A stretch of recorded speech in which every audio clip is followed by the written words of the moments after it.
In the summer of 1951, the British light cruiser HMS Mauritius took up position off the coast of Abadan, Iran's largest oil port.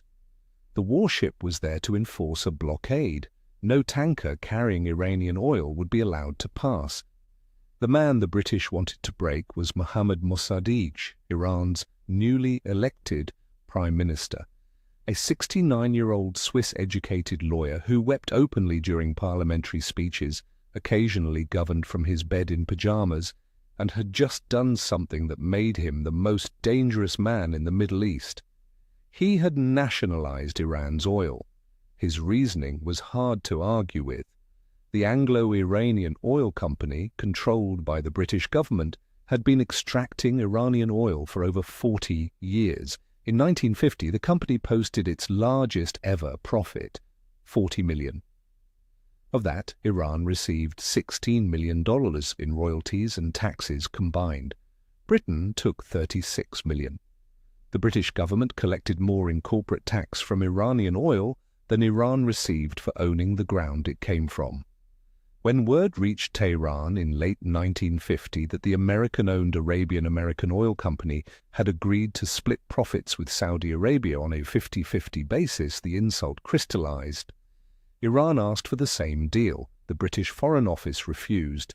On March 15, 1951, the Iranian parliament voted unanimously to nationalize the oil industry. Within weeks, Mossadegh was Prime Minister.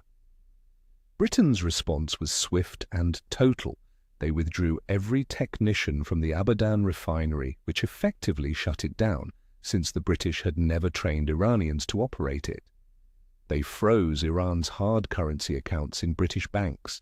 They launched a diplomatic campaign to isolate Tehran at the United Nations and the World Court, and they sent the Royal Navy. The blockade worked exactly as intended. Any tanker that tried to carry Iranian oil was intercepted. In July 1952, the Italian tanker Rose Mary, carrying 780 tons of nationalized Iranian crude, was forced by the Royal Navy into the British Protectorate of Aden, where a court seized its cargo as stolen property. After that, no captain in the world would touch Iranian oil. Exports collapsed to nearly zero. Mossadegh fought back with the tools he had. He flew to The Hague in June 1952 and personally argued Iran's case before the International Court of Justice, insisting that a sovereign nation had the right to nationalize its own resources. On July 22, the court ruled in Iran's favor. It had no jurisdiction to stop the nationalization. The law was on his side. It did not matter. Time magazine had named him Man of the Year. The World Court had declined to condemn him. His cause was legally sound and morally clear, but Iran's economy was suffocating. Oil revenue, which had funded roughly a third of the government's budget, had dropped to almost nothing. The bazaars were restless, inflation was climbing, the coalition that had carried Mossadegh to power was beginning to fracture. This was the opening the British had been waiting for. They went to the Americans. The Eisenhower administration, convinced by British arguments that Mossadegh's weakness could open the door to Soviet influence, authorized the CIA to act. The operation was codenamed TP Ajax in Washington and Operation Boot in London. It was run on the ground by Kermit Roosevelt Jr., the grandson of Theodore Roosevelt, who worked out of the American embassy in Tehran with a budget, a network of paid agents, and a plan to turn the streets against the Prime Minister. The first attempt, on August 15, 1953, failed. Mossadegh had been tipped off. Key conspirators were arrested.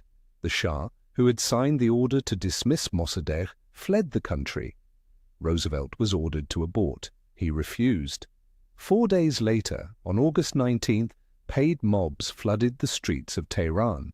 By evening, army units loyal to the Shah had stormed Mossadegh's residence. Roughly 300 people were killed in the fighting. Mossadegh surrendered the following day. The Shah returned. The oil flowed again, this time under a new consortium that gave British and American companies the profits, and Iran a better cut but no control. Mossadegh spent 3 years in prison and the rest of his life under house arrest. He died in 1967, forbidden even to be buried in a public cemetery. His body was interred beneath the floor of his own living room. Today, April 20, 2026, a U.S. naval blockade of Iranian ports enters its 9th day. The ceasefire between the United States and Iran, brokered by Pakistan, expires tonight. The U.S. has seized an Iranian cargo ship. Iran has closed the Strait of Hormuz in retaliation. Oil shipments through the waterway, which carries roughly 20% of the world's seaborne crude, have dropped by more than 90%. Iran says it will not send negotiators to Pakistan. President Trump says they're going to negotiate, and if they don't, they're going to see problems like they've never seen before. The mechanism is the same one Britain used in 1951: blockade the ports, strangle the economy, force a concession. 75 years ago, the blockade achieved its immediate objective. Mossadegh fell, the oil flowed, the West won. Then came the consequences. The Shah's authoritarian rule, enabled by the coup, created the conditions for the 1979 Islamic Revolution. The revolution produced the hostage crisis. The hostage crisis produced 45 years of mutual hostility, and 45 years of mutual hostility produced the war that is happening right now in the same waterway, over the same resource, with the same tools. The blockade worked. What came after it is still unfolding. Time rhymes, new story every day. If you want tomorrow's, subscribe.